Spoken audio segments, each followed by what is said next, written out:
안녕하세요. 반갑습니다. 날씨가 굉장히 추워졌잖아요, 그죠? 근데 이렇게 참석을 해주셔서 감사를 드립니다. 저는 이제 윌비스 임용고시 학원에서 생물 중에서도 사실 생물 교육론을 강의하는 양혜정입니다. 만나 뵙게 돼서 영광이고 반갑습니다. 오늘은 2020학년도를 대비해서 우리가 이제 시험을 어떻게 이제 준비를 해야 되는가. 그래서 기존에 여러 가지고 있는 자료들을 바탕으로 해가지고 합격 이제 설명회잖아요. 합격을 위한. 그래서 어떻게 공부를 해야 될 것인가, 무엇을 공부해야 될 것인가에 대해서 간단하게 이제 살펴보도록 하겠습니다. 첫 번째 이제 보시는 것이 최근 10년간의 임용 시험 현황입니다.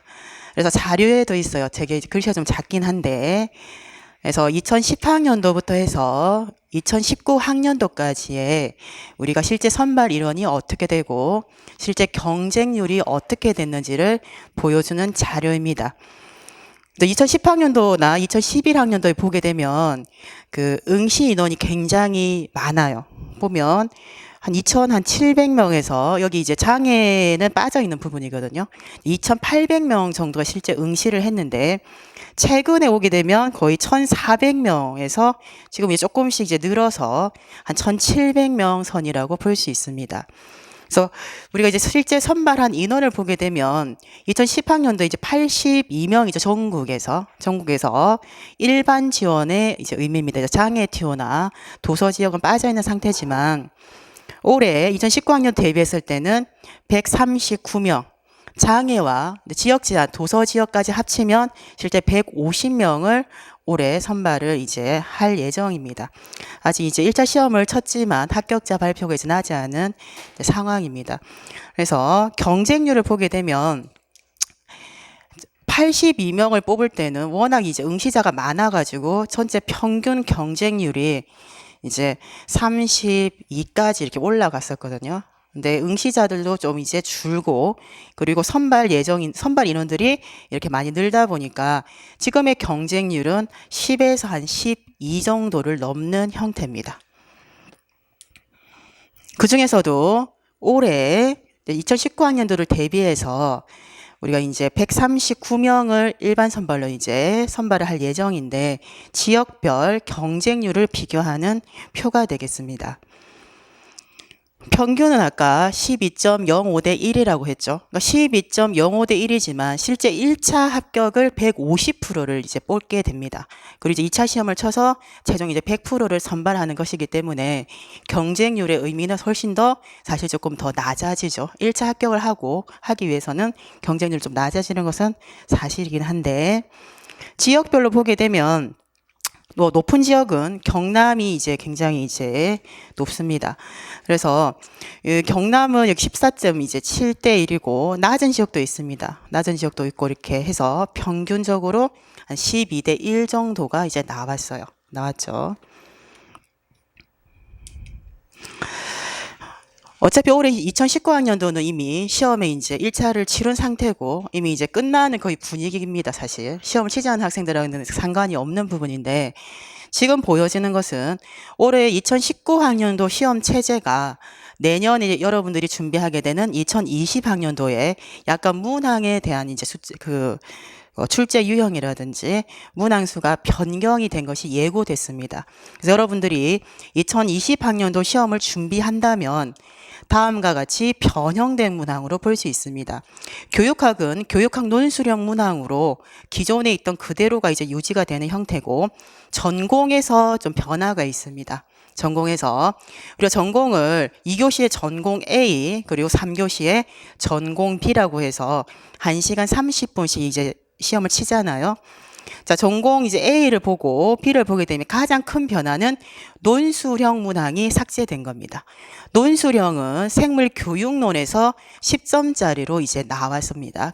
그리고 논술형이다 보니까 서론, 본론, 결론에 논리적 표현이 이제 점수가 들어가고 글쓰기가 이제 포함된 형태였는데, 이제 기존에 시험이 나왔을 때 이제 문제점으로 지적이 된 것이 일단 문항 출제가 굉장히 이제 복합적으로 내야 되다 보니까 출제도 어렵고 채점도 어렵고 그리고 이제 다양한 이제 문제점이 이제 불거졌어요.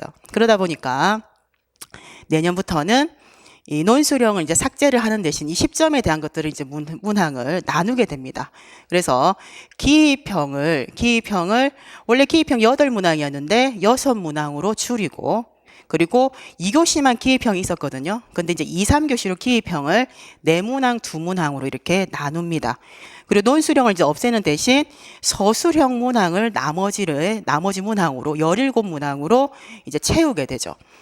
근데 또 어떤 점을 봐야 되냐면 2019학년도에 쳤던 것을 보면 서술형도 점수가 4점짜리가 있고 5점짜리 문항이 2문항이 있었어요. 그죠? 그런데 이제 2020년도에서는 모든 문항이 서술형은 4점짜리로 이렇게 문제가 출제가 되게 됩니다. 그래서 전공에서 전체 23개의 문항이 나온다. 그래서 기입형이 6문항이니까 2점씩 해서 12점. 그리고 나머지는 서술형 4점짜리 17문항 68점 해서 전공 전체 80점으로 이렇게 바뀔 예정입니다. 자, 우리가 기입형, 서술형, 논술형에 대해서 얘기를 하는데 먼저 기입형의 유형을 보겠습니다. 기입이라는 것은 보통 문제가 있으면 빈칸이 있고 빈칸에 해당하는 적절한 용어를 적는 것. 그래서 문장으로 답을 적는 것이 아니라 핵심 용어가 답이 되는 형태가 되겠습니다. 그래서 최근에 기출될 때 생물교육론에서는 기입형 문항으로 교육과정이 2015년에 개정이 됐잖아요. 그래서 개정된 교육과정 문항이 기입형 문항으로 3년째 기출이 되었습니다. 올해까지. 자, 이 문항은 2017학년도 기출입니다. 그래서 표를 주고 지금 어디를 이제 채워야 되냐면 여기 빈칸이 나와 있잖아요. 기억과 여기 중학교 1, 3학년. 우리가 실제 이제 중등 교사니까 초등학교는 다룰 필요가 없죠. 중학교 1, 3학년 과학에서 생명의 연속성 이 영역 안에 어떠한 내용 요소를 배우는지를 용어를 넣는 겁니다. 그래서 문제 자체가 다음과 같이 나옵니다. 기억에 해당하는 내용과 니은에 해당하는 내용을 순서대로 쓰시오. 2점이잖아요. 각각 실제 1점씩 채점을 하고 있습니다. 이것이 이제 적절한 용어나 그러면 내용학이라고 하면 해당하는 그 생물에 관련한 메커니즘이 있을 때 물질이라든지 호르몬명이라든지 용어 위주의 답이 되는 것이 기입형이 됩니다. 실제 1차 합격을 하는 많은 학생들은 기입형 문제는 틀리지 않습니다. 그래서 다 점수를 기본적으로 가지고 가는 형태가 되죠. 그리고 두 번째로 이제 서술형입니다. 이제 2020학년도는 기입형 아니면 서술형 4점짜리 서술형밖에 없는 형태인데 서술이라는 것은 답을 문장으로 적는 형태입니다. 실제 여러분들 답안지에도 문장으로 된 답을 이렇게 적을 수 있게 제시된 내용이다. 2018학년도 그래서 작년 기출 문제입니다. 그래서 과학자 A의 관점과 B의 관점에 대한 문제죠. 문제가 너무 길어서 여러분들 자료집에는 한 페이지에 나오지만 여기에서는 다음과 같습니다. 그래서 자료가 나오고 대부분이 작성 방법이라 해서 이 작성 방법은 여러분들이 답안지를 작성할 때 이것에 대한 것을 적으라는 조건이라고 볼 수 있습니다.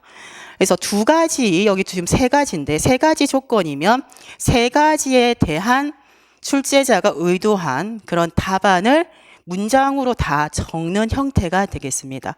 그래서 조건이 세 개니까 어떤 조건은 2점짜리, 어떤 조건은 1점짜리의 형태다. 그래서 서술형 4점짜리는 통으로 4점을 다 받는 형태라기보다는 이렇게 조건에 해당하는 답안이 있을 때 부분 채점이 되는 형태입니다. 그래서 대부분의 그 해마다 조금 이제 출제자에 따라서 조금 이제 부분 채점에 달라질 수는 있지만 기본적으로 1점 단위로 채점을 하게 됩니다. 그럼 여러분들이 여기 답안을 적었잖아요. 여러분들의 이제 답안을 회수를 해가지고 이제 실제 이제 현장에 있는 교사들이 전국에서 이제 차출이 됩니다. 12명이 이제 들어가가지고 우리 생물이면 1,500명이 시험을 쳤다면 1,500명 답안지를 그 12명이 다 매기게 됩니다. 그래서 이거를 이제 주관적인 부분을 배제하기 위해서 한두 문제를 1,500명, 그 문제만 똑같이 매기는 거죠. 그럼 이제 3명이 맥이잖아요. 만약에 여기에 포퍼에 관련된 이론이 1점짜리로 문제를 이제 출제를 했습니다.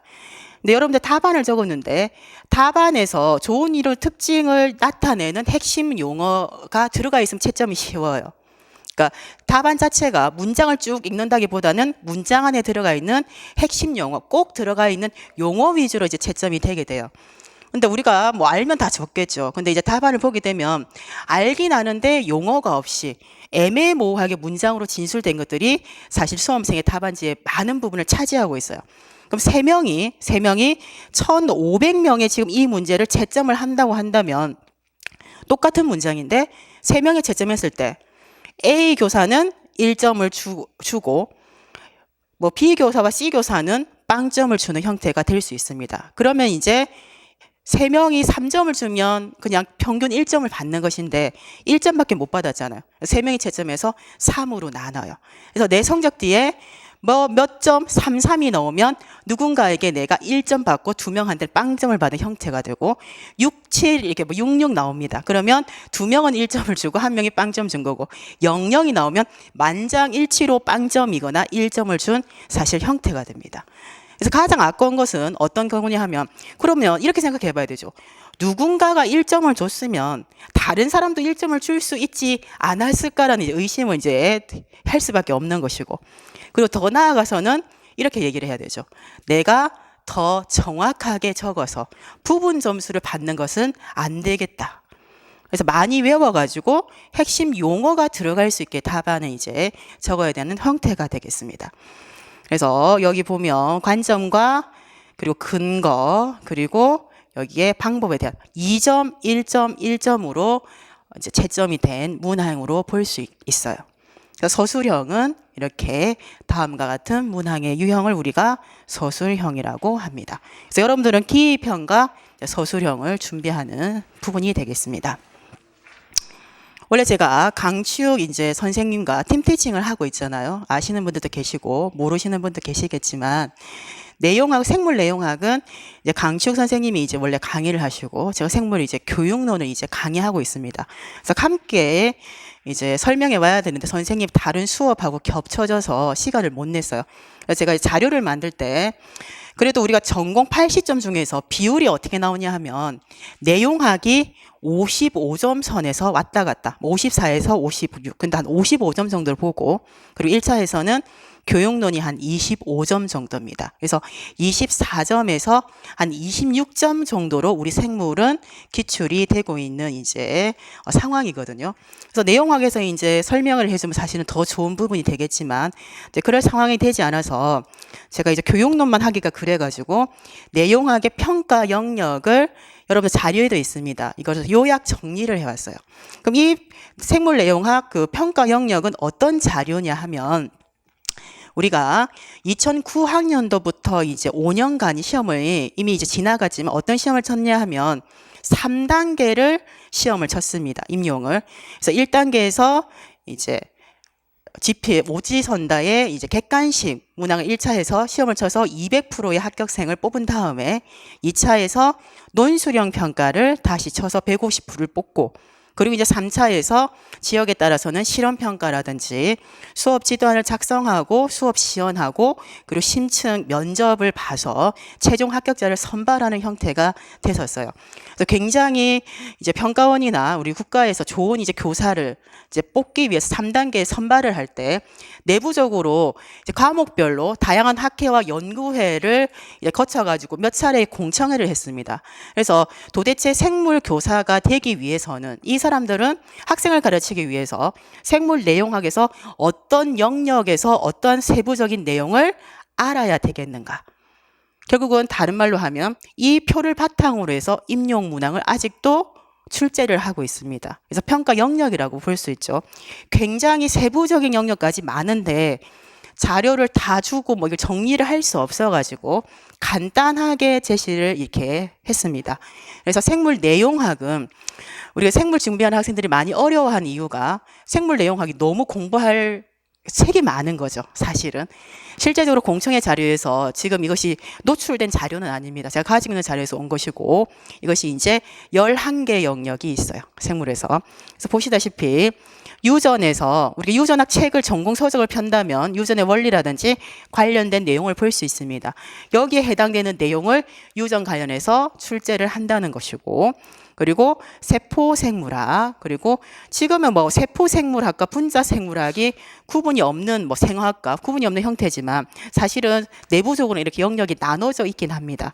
그래서 세포생물학과 분자생물학, 그리고 이제 생화학에 된 거, 우리 레니저 생화학 많이 보잖아요, 그죠? 그래서 관련된 이런 것들이 사실은 영역으로 정해져 지정이 되어 있습니다. 그리고 생리학도 식물과 동물을 나눠서 식물생리학과, 그리고 동물생리학, 그리고 발생학이죠. 발생학에 대해서 세부적인 평가 영역이 실제로 이렇게 나눠져 있고, 그럼 이걸 보고 이제 출제에 들어가는 출제위원들이 갇히게 되잖아요. 임용은 한 3주 정도 갇혀 있습니다. 출제를 들어가 못 넣었잖아요. 그래서 여러분들이 시험을 치는 토요일 이제 시간에 딱 맞춰 저녁에 그 사람들이 이제 밖으로 교수들이 나올 수가 있거든요. 그분들도 들어가게 되면 내가 발생학을 이제 박사학위 할 때 전공을 했잖아요. 그럼 그분들이 이제 들어가게 되면 내가 그래도 전공한 거를 정확하게 아는 내용들이니까 본인 전공에서 사실은 내는 거죠. 그래서 발생학을 이제 낸다면 평가 영역이 있고 세부적인 내용들이 있는데 우리 일반적인 이론책에 다 있는 내용들입니다. 이 중에서 올해는 뭘 내볼까 해서 이제 추려가지고 실제 기출을 출제를 하는 이제 형태가 됩니다. 그리고 이제 분류에 대한 부분들도 이렇게 이제 나와 있습니다. 그리고 세 번째 페이지가 이제 생태학과, 그리고 미생물학. 미생물학은 이론적인 부분에도 이제 나오긴 하지만 실제적으로는 분자생물학하고 세포생물학이 나올 때 실험 방법적인 부분에서 출제가 많이 되고 있죠. 많이 되고 있는 부분이고, 형태학은 식물 형태학만 여기에 영역에 잡혀져 있습니다. 그래서 식물 형태학에 대한 제가 최근에 열매가 이게 효과라는 거 기출된 적이 있거든요. 그런 것들은 이제 이런 형태적인 부분에서 출제가 됐다라고 볼 수 있죠. 그래서 생물은 이렇게 11개의 이제 세부적인 전공으로 잡혀 있다 보니까 굉장히 광범위합니다. 그러면 수험생입제 항상 하는 내용이 너무 할 게 많은 거죠. 내가 1월부터 시험 준비를 한다 치더라도 지금 11월 마지막 주 토요일 날 1차 시험을 치잖아요. 그러면 전공 서적이 굉장히 두껍고 양이 얼마나 많냔 말이죠. 솔직히 말해서 한 달에 한 번 본다고 다 기억할 수 있는 것도 아닌데 한 번 보면 시험을 쳐야 되는 이제 현실인 거죠. 그리고 이제 푸념들이 나오는 것이 장소생이 공부를 해놓으면 뭐해? 안 나오는 영역이 너무 많다는 겁니다. 그렇다고 내가 누가 출제를 들어가서 올해는 무엇이 나올 거야? 이거를 알고 공부를 준비할 수 없는 입장이다 보니까 피해서 이번 해에 뭐 동물생리가 나왔으니까 올해도 동물생리 열심히 한다? 그럼 그 다음 해에 동물생리 전공한 교수가 출제 안 들어가는 거예요. 그럼 또 식물만 나와. 그래서 이렇게 공부를 할 수는 없는 거죠. 그러다 보니까 다방면에 대한 것을 다 공부를 하려고 하다 보니까 학생들이 많이 지치고 힘들다는 얘기를 이제 많이 하고는 있습니다. 그래서 제가 답답하게 이제 좀 느껴지는 부분이 초에 1, 2월에 이제 이론 수업을 할 때 이제 스터디를 구성을 해서 1년 동안 어떻게 스터디를 할 것인지를 꼭 계획을 1년 계획과 월 계획, 주 계획을 세우게 합니다. 그럼 많은 학생들이 이제 11개 영역이 있잖아요. 그럼 한 달에 한 2권씩을 다 본다고 계획을 잡는 거예요. 그러면 일주일에 한 번이나 두 번 만날 때 50페이지나 100페이지 정도를 공부를 해와서 문제도 만들고 어떻게 스터디를 하는지 계획은 그렇게 짭니다. 근데 턱없이 사실은 해낼 수가 없어요. 그리고 나중에 스터디가 깨지거나 지쳐가지고 스터디에 되어가지고 이제 많이 깨지는 경우가 있는데 스터디는 1년 내내 유지를 해서 2차 합격까지 사실은 유지를 필수적으로 해야 될 그 내용이거든요. 그래서 항상 하는 말이 식물 생리책이 만약에 있다면 식물 생리책이 한 400페이지 이상이잖아요. 처음부터 1페이지부터 왜 보냐는 겁니다, 저는. 그래서 기본적으로 전략적으로 우리가 가야 될 것이 워낙 11개가 되는 그 이상일 수도 있어요, 사실은. 전공 소적 그 영역들이 있는데 그걸 어떻게 처음부터 끝까지 다 보느냐 이거죠. 그럼 현명하게 시험에 일단 붙어야 되잖아요. 전략적으로 효율성을 따질 수밖에 없다는 겁니다. 그러면 우리가 지금 평가원에 가면 기출 문제가 2002학년도부터 올라와 있거든요. 근데 2002학년도부터 2008학년도 기출은 굉장히 옛날 기출 형태고 형 지금에 출제되는 거하고 영역이 조금 다릅니다. 그래서 그거는 참고로 나중에 스터디할 때 프로만 보고 무엇을 2009학년도부터 1차 객관식부터 풀었잖아요. 그때부터 기출 분석을 하는 거예요. 그러면 어떤 영역에서 만약에 식물생리 중에서도 특히 식물생리 중에서도 여기 광합성과 호흡 그리고 식물 호르몬에서 굉장히 많이 나왔다고 이제 기출 그 빈도가 있으면 식물생리학을 공부할 때 처음부터 보는 것이 아니고 챕터가 한 30챕터 만에 있다고 하면 그 중에서 추려내는 겁니다. 시험 빈도가 낮은 것들은 안 보는 거예요. 출제 빈도가 높은 단원만 가지고 스터디를 구성하면 훨씬 타이트하면서 효율성을 높일 수 있는 부분이다라는 거죠. 그래서 지금 이제 시험을 준비하는 여러분들은 가장 먼저 할 것이 스터디를 구성할 수 있으면 구성하는 게 좋습니다. 스터디가 구성되지 않더라도 나중에 어떤 시점이든 스터디를 이제 하는 것이 좋고 혼자서 공부를 하더라도 그냥 아무 생각 없이 일반 생물학 책처럼 책부터 펴가지고 처음부터 정독하고 경강펜 줄 꺾고 노트 정리가 하는 것은 어리석다는 거죠. 무엇을 먼저 해야 된다? 기출 문제 분석을 꼭 해야 됩니다.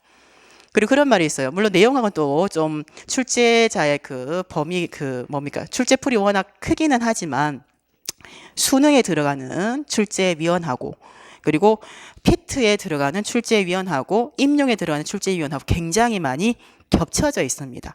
그래서 우리가 뭐 수능 모의 수능이라든지 수능 문제 생원 생투를 꼭 풀어라 하면 고등학교 걸려 이렇게 얘기하는데 풀어가지고 또 다 맞는 사람도 없습니다. 많이 틀리거든요. 그러니까 출제위원들이 비슷하기 때문에 꼭 기출 문제를 다 풀어봐야 돼요. 그래서 임용 기출을 먼저 분석해서 이렇게 틀을 잡고 중간중간에 수능 기출 수능 모의 기출 그리고 피트, 미트디트 기출 문제를 꼭 풀어봐야 된다. 들어갔던 사람이 또 들어가서 비슷한 유형이 최근에 나오는 경우가 몇 문제 있었어요. 출제위원이 겹쳐진다는 거죠. 그래서 기출 문제는 분석은 너무나도 중요하다. 출발점은 기출 분석부터 사실은 시작하는 것이 제한된 시간에 많은 영역을 아울러서 공부를 하기가 적합한 형태가 되겠습니다. 자, 그래서 11개의 영역에 대한 것을 제가 기존에 여기 학생들한테 이 영역에 대한 것을 노출을 시키지는 않았습니다. 왜냐하면 공청회 내부 자료였기 때문에. 근데 제가 설명회를 올해 처음으로 합니다. 기존에는 여러 사정으로 설명회를 못했다가 처음으로 해서 자, 여러분한테 그거를 드리는 게 사실 좀 찝찝한 부분이 없지 않아 있긴 해요. 그래도 참고를 해서 나중에 스터디를 계획하고 1년 계획을 할 때 조금 반영을 해서 계획을 할 수 있도록 합니다. 내용학이 사실 제가 생물 교육론을 강의하는 사람인데 내용이 너무 많다 보니까 생물 교육론은 뭐 다 넣지도 못했어요. 그래서 많이 없는 것처럼 보이지만 생물 교육론은 자, 제시된 평가 영역이 공청에서 제시됐던 것이 7개의 영역이었습니다. 7개 영역이고 7개 영역 중에서 7번째를 보면 생물 교육을 할 수 있는 환경과 행정적인 돈적인 이제 자원에 대한 지원에 대한 부분이다 보니까 임용 시험 문제하고는 좀 거리가 있어요. 그래서 만든 것은 7개 영역이지만 실제 기출은 1번부터 6번 안에서 이루어지고 있습니다. 이 틀이 10년 이상이 지금 지속이 되고 있어요. 그래서 크게 1번부터 6번까지가 나옵니다. 세부적인 평가 내용 요소가 있지만 너무 많아서 다 담지는 사실 못했습니다. 그래서 한 25점 정도 1차에서 생물교육론이 제시가 되고 있는데 생물교육론은 보시다시피 이 영역이라 해봤자 이론서에 다 들어가 있어요. 시중에 나와 있는 이론서야 다 들어가 있습니다. 그래서 내용학보다는 훨씬 더 좁은 영역이고 그러다 보니까 많은 학생들이 내용학은 이제 영역도 많고 어디에서 출제될지를 감을 잡을 수가 없잖아요. 그러니까 어떤 해는 막 폭망하고 어떤 데는 점수가 높고 이렇게 하지만은 생물 교육론은 과학교육론은 제시된 내용 안에서 계속 기출되기 때문에 기출된 것을 분석을 해가지고 해당되는 이론만 정확하게 알게 되면 성적이 굉장히 어느 정도 바탕을 25점이 한 20점 이상을 받고 시작을 하는 형태가 사실 되고 있어요.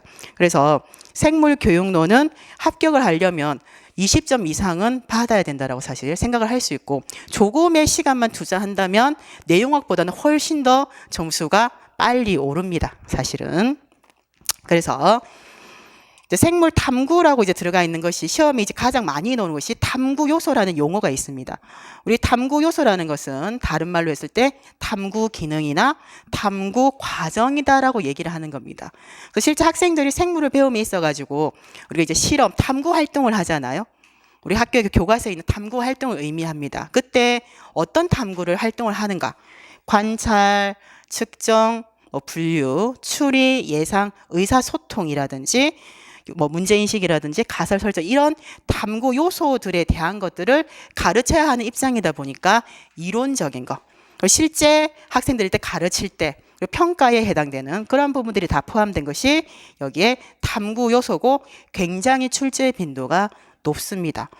그리고 이제 탐구의 본성이라고 하면 과학의 본성이라고 볼 수 있습니다. 그래서 과학의 본성에 이제 해당하는 것이 2019학년도 올해 1차 기출문제 여러분들 자료집에 있습니다. 거기에 보면 과학의 그 과학적 소양에 대한 단계에 대한 그 문제가 나와 있습니다. 그런 문제들은 지금 보시는 과학 탐구의 본성과 관련된 부분, 그래서 과학 지식의 잠정성이라든지 관찰을 함에 있어서 이론 의존성을 가지는 부분들의 다양한 것들은 여기에 본성에 해당되는 부분이고 시험에 출제가 이제 되고 있죠. 윤리에 대한 것들은 구체적으로 출제된 적은 없지만은 생물 탐구에 관련해서 그 외에 과학적 방법의 유형, 그래서 귀납법이라든지 연역법이라든지 기출법이라든지 가설 연역법에 해당하는 것들이 여기에 해당되는 부분이 됩니다.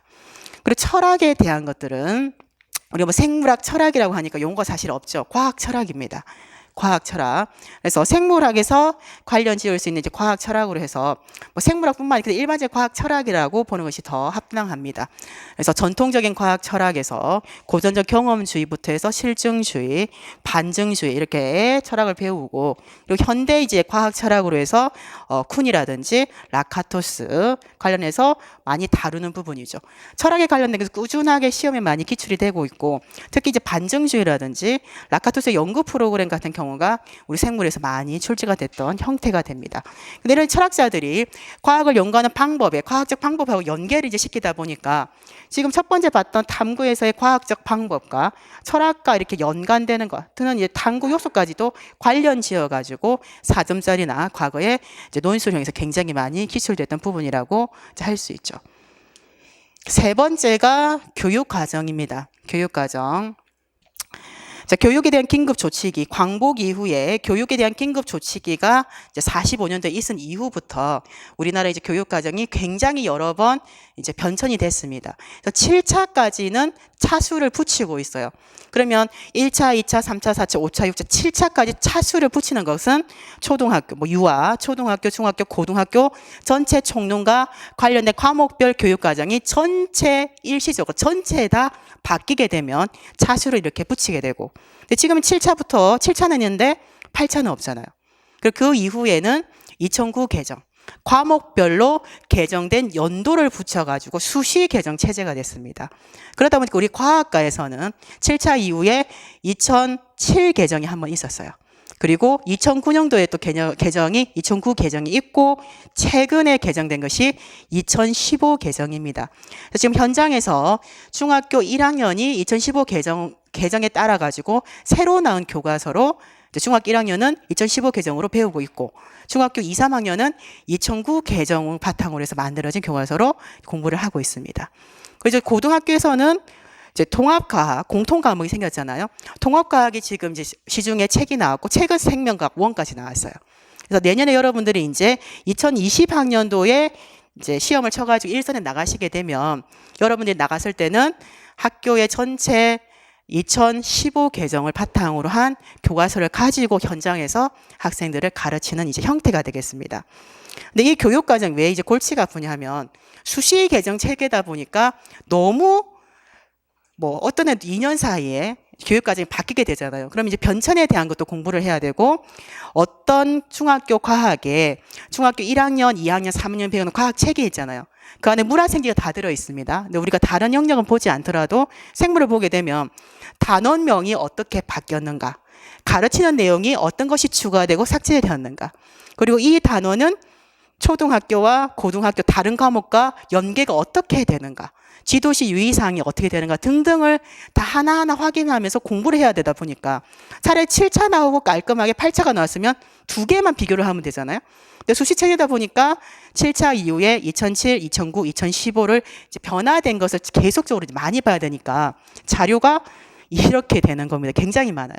그래서 학생들이 흔히 얘기하거든요. 최근에 3년 동안 기입형 2점짜리로 교육과정이 2점짜리로만 나왔어요.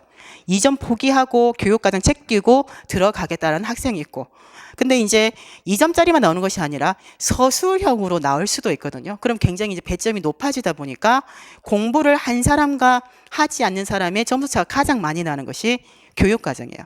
다른 이론들은 그 핵심적인 용어만 가지고 문장으로 서술형이다 보니까 표현만 하면 채점을 맞다고 해주잖아요. 근데 교육과정 문제는 교육과정에 고시된 교육과정에 명시된 용어 그대로를 적지 않으면 채점을 하지 않는 것이 일반적이에요. 그러다 보니까 유사 답안에 대한 채점이 거의 없는 것이 교육과정입니다. 그래서 준비를 해보면 알아요. 얼마나 지루하고 양이 많으며 힘든데 이제 비중이 그렇게 높지 않기 때문에 그렇다고 안 할 수도 없는 계륵과 같은 존재가 교육과정이다라고 할 수 있습니다. 그런데 교육과정이 사실 열심히 해야 되는 이유는 2차 시험을 사실 대비를 하고 좋은 성적을 받아서 1차와 2차를 이제 성적을 합쳐서 최종 합격을 하게 되잖아요. 2차의 이제 비중에서는 교과서 교육과정을 좀 많이 알고 관련된 내용을 잘 아는 학생들이 2차 준비하기도 수월하고 시험에서 성적도 잘 넣기 때문에 버리고 싶지만 버릴 수 없는 것이 이 교육과정이다라고 볼 수 있습니다.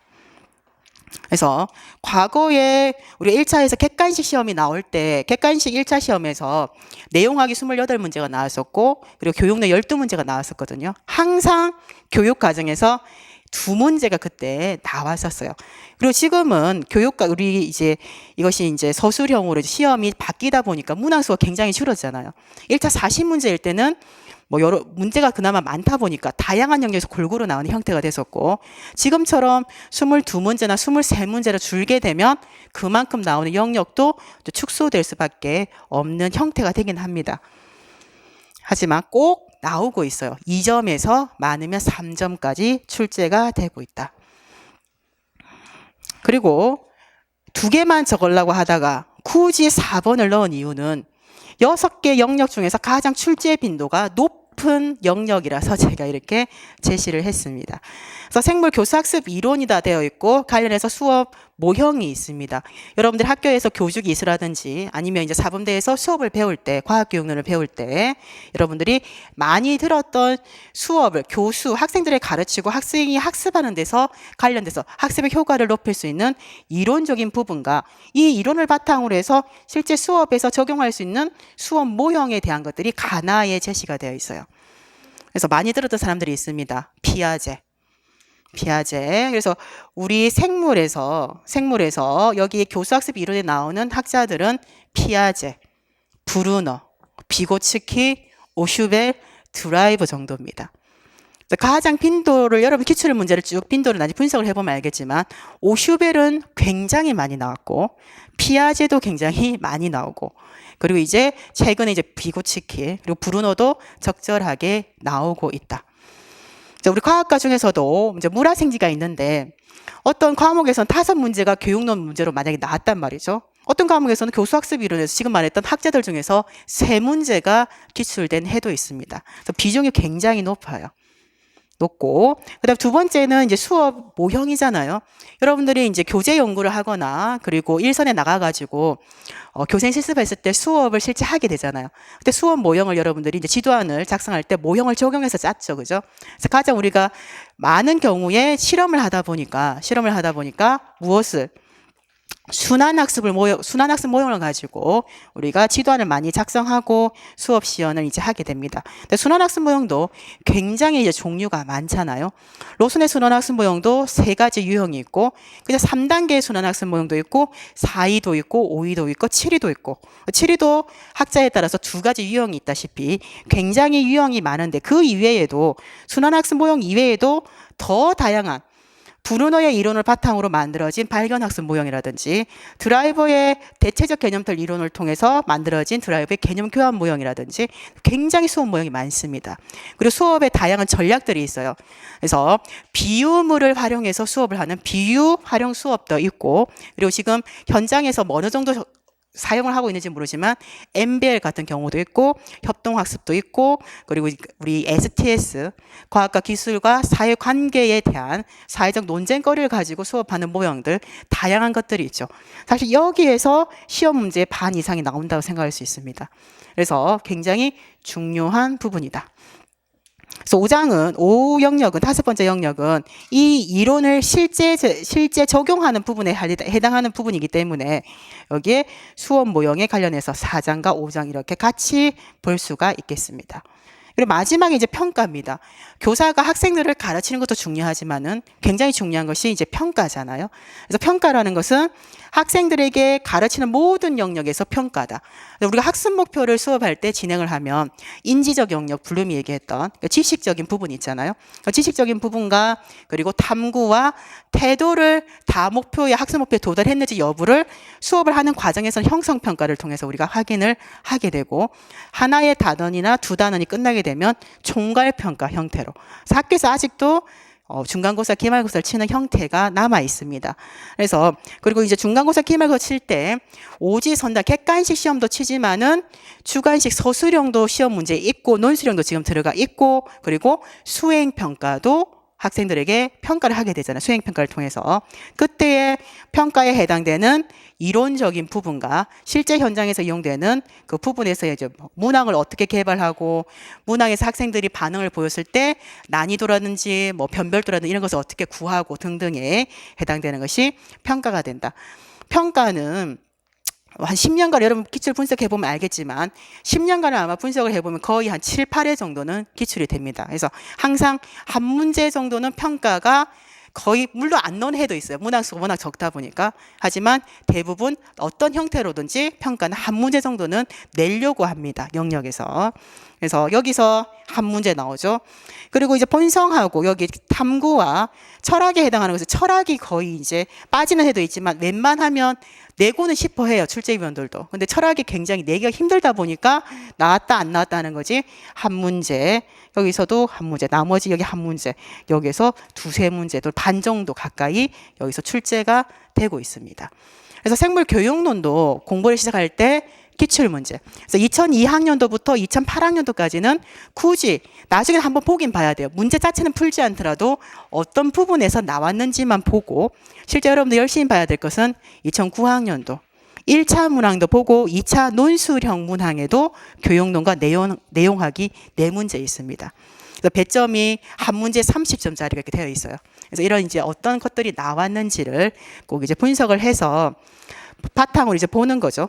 그러면 도대체 생물교육론을 준비를 하려면 뭐 내용하고 시중에 워낙 책이 많고, 생물교육론을 준비하기 위해서는 우리가 시중에 나와 있는 이론서 어떤 것들을 많이 보는가.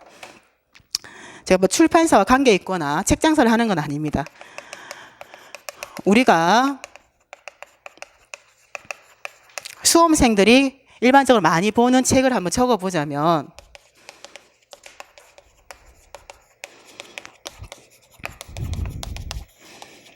생명과학 교육론이라는 책이 있어요.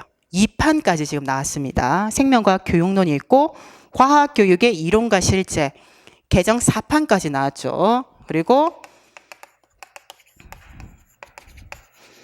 과학교육론이 2판까지 나왔습니다.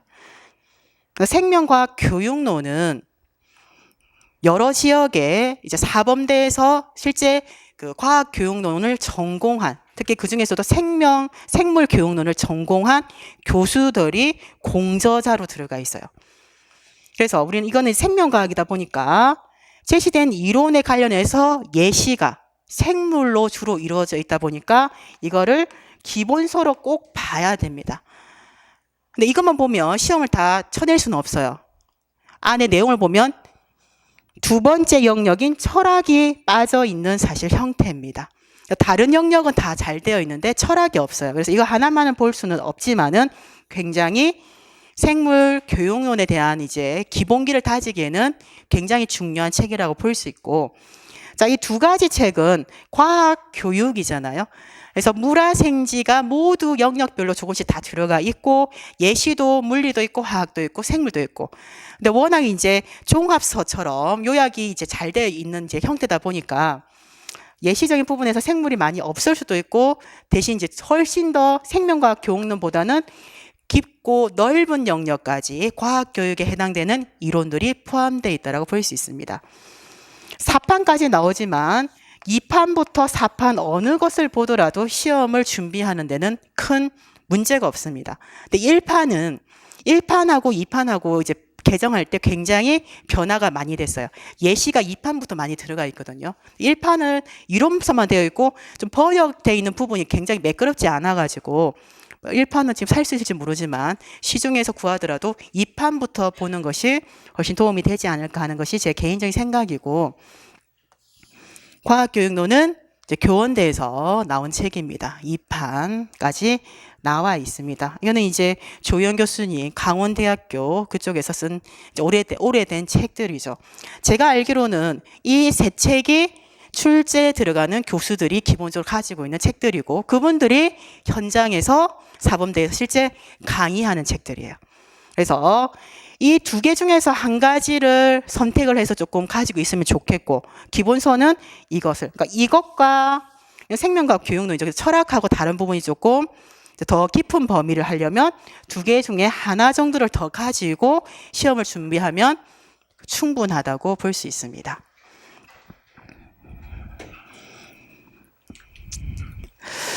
지역별 합격선 자료를 보시면 되겠지만, 이 지역이 작년에 점수가 낮았다고 해서 올해도 낮는다는 보장은 없죠.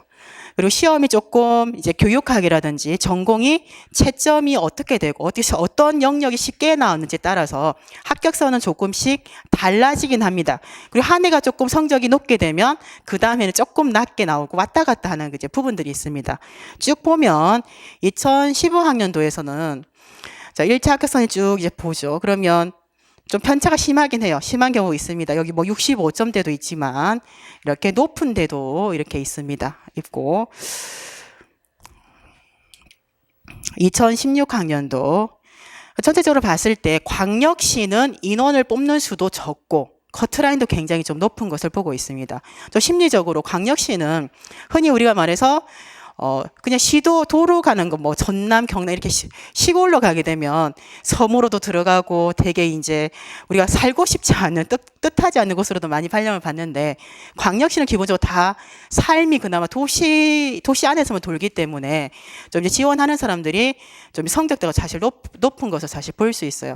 그래서 도 단위보다는 광역시가 상대적으로는 사실 커트라인 조금 높은 부분은 우리뿐만 아니라 유아나 초등도 매한가지입니다. 17학년도 이것이 비워져 있는 것은 이제 뽑지 않는 지역이고, 그리고 선발은 했지만은 실제 뽑았지만은 성적이 없는 것은 공개가 되지 않는 지역입니다. 공개를 하지 않는 지역들도 있어요.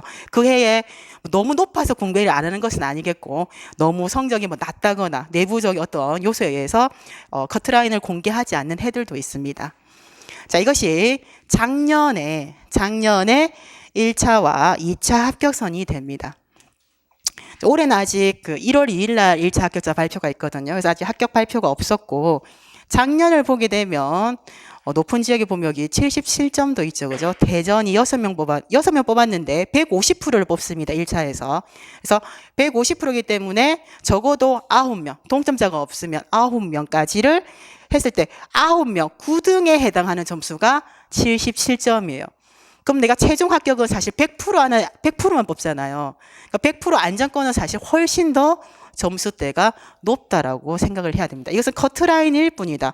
그럼 대전 6명 뽑을 때 77명과 경기도는 49명이잖아요. 그럼 1차에서 70몇 명을 뽑았어요. 거의 한 80명 가까이 뽑았겠죠. 뽑았을 때 커트라인 보면 74점. 그러니까 떨어진 사람이 한 30명 이상이 나올 건데 2차에서 굉장히 그럼 100% 안의 성적은 굉장히 높이 있다는 뜻입니다.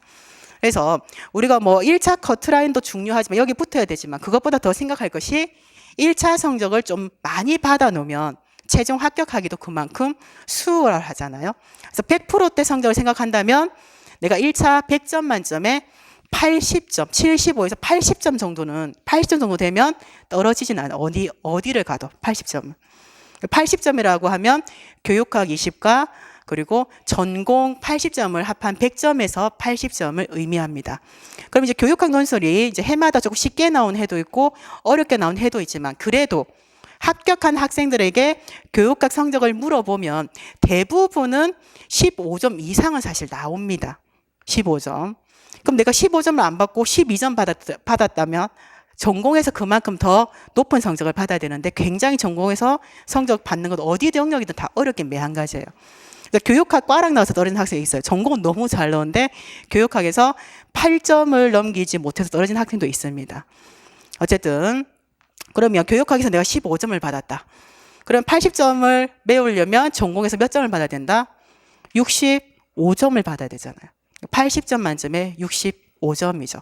그러니까 100%를 환산했을 때 80점 정도 받는 수준이면 사실은 시험에 붙는데 말처럼 쉽지는 않습니다. 그러니까 준비를 굉장히 열심히 해서 해야 되겠다. 이렇게 되어 있죠. 이건 2차 합격은 나머지 이제 이것 성적과 2차에서 성적을 합해 가지고 나온 성적입니다.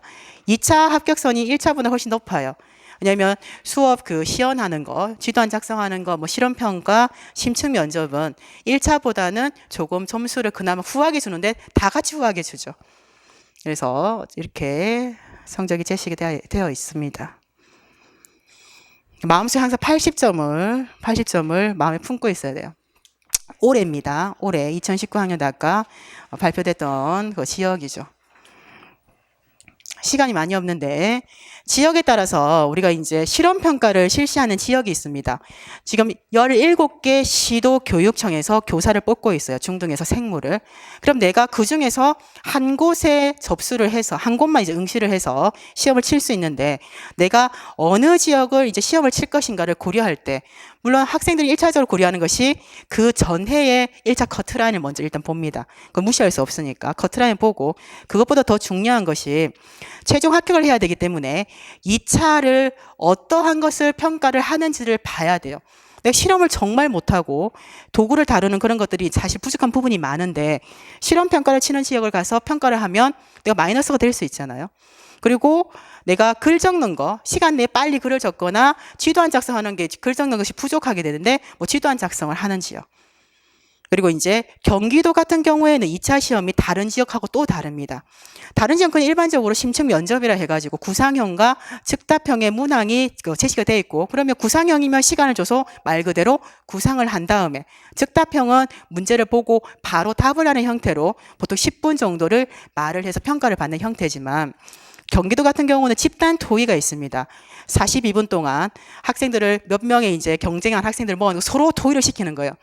그럼 막 피 터지게 사실은 말을 평가를 하고 있기 때문에 어떤 학생은 잘 들었습니다. 이 한마디만 하고 오는 학생도 간혹 있습니다. 말을 그 중간에 못 끼워가지고. 이거 굉장히 언어적으로 발표하는 거라든지 말을 조리 있게 하는 이런 부분들이 굉장히 중요한 부분이 이제 제시가 되어 있고 그리고 수업 시험만 하는 것이 아니라 실제 수업 시험을 한 다음에 수업 나눔이라 해가지고 이거 평가자들이 본인의 수업을 한 과정에 수업 시험을 했잖아요. 15분 동안. 성찰. 반성적인 사고를 바탕으로 성찰을 하는 부분을 10분 동안 또 혼자서 얘기를 해야 돼요. 그래서 그러다 보니까 다른 지역보다 훨씬 2차가 좀 까다로운 부분들이 있거든요. 그런 것을 잘 참고를 해야 됩니다.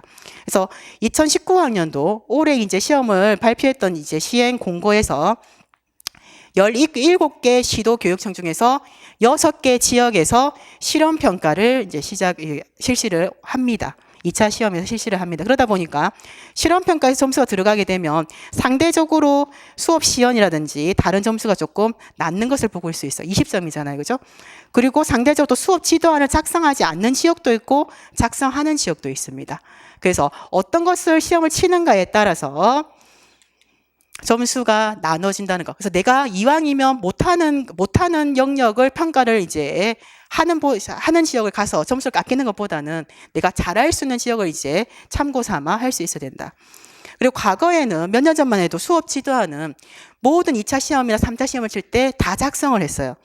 근데 너무 평가자들이 많다 보니까 이제 다 지도안 작성하는데도 지도교육청에서 인력과 시간 낭비라는 이제 부분이 많이 또 생겨가지고 지금은 지도안을 작성하는 지역이 8군데고 9군데는 지도안 작성을 하지 않고 수업 시험만 합니다.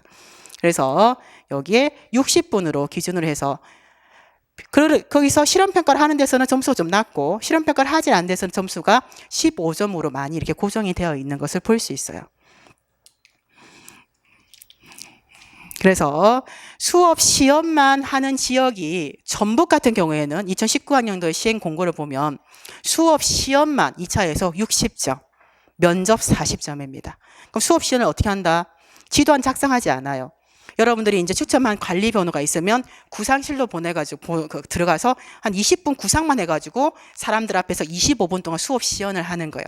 그리고 그것이 2차 합격해서 60점으로 주는데 한 3, 4년 전만 해도 2차가 변별이 많이 심하지 않았거든요.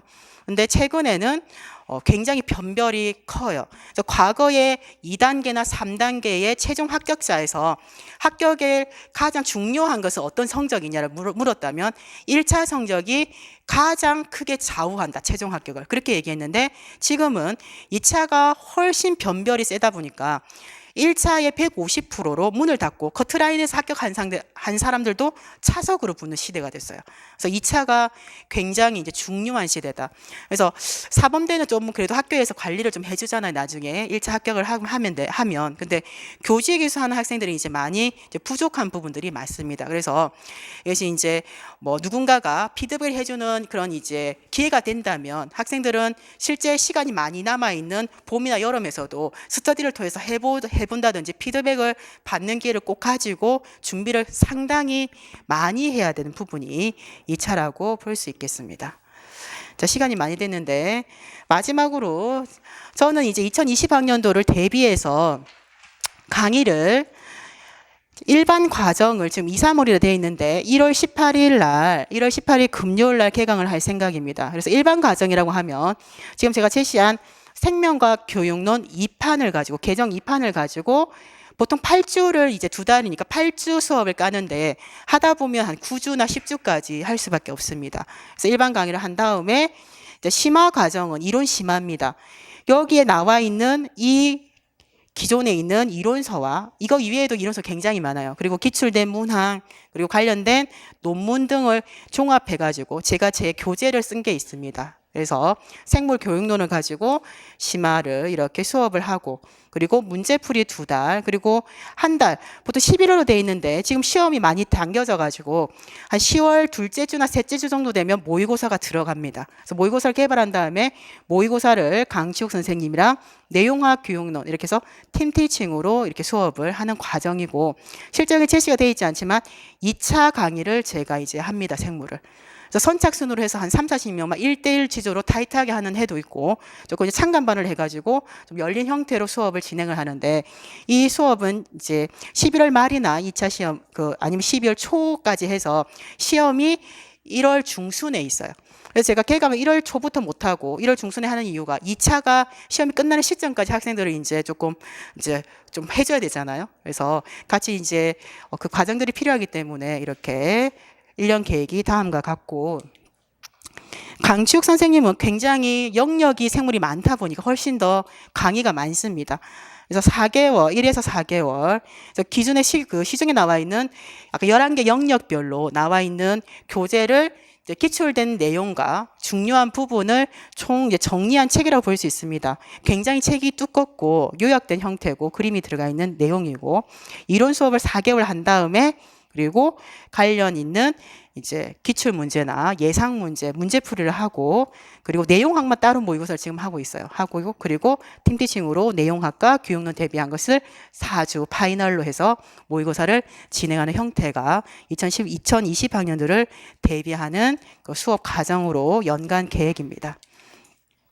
자, 여기까지 해서 설명에 대한 것은 이제 마치고 시험 준비를 할 때 이제 어떤 영역을 어떻게 이제 준비를 해야 되는가. 그래서 기출된 것을 분석으로 해서 교육학 논술, 내용학, 그리고 생물 교육론 영역별로 이제 접근하는 것이 중요하고, 이제 지역에 있는 학생들이 조금 이제 힘든 것이 스터디를 구하기 굉장히 어려운 부분이 있는 게 사실이거든요. 지역으로 가게 되면 내가 나온 출신이면 더 선후배들이고, 그들은 이제 같은 교수님을 통해서 같은 교재를 가지고밖에 수업을 안 받았기 때문에 좀 다양성에 대한 부분에 이제 문제가 있을 수가 있습니다. 그래서 최대한 노력을 해가지고 조금 스터디를 빨리 구성을 해가지고 1년간의 계획을 세우고 좀 이제 준비를 빨리 하는 것이 좀 합격에 도움이 되지 않을까 하는 생각을 많이 합니다. 자, 오늘 여기까지 하고 설명회는 마치도록 하겠습니다. 고맙습니다.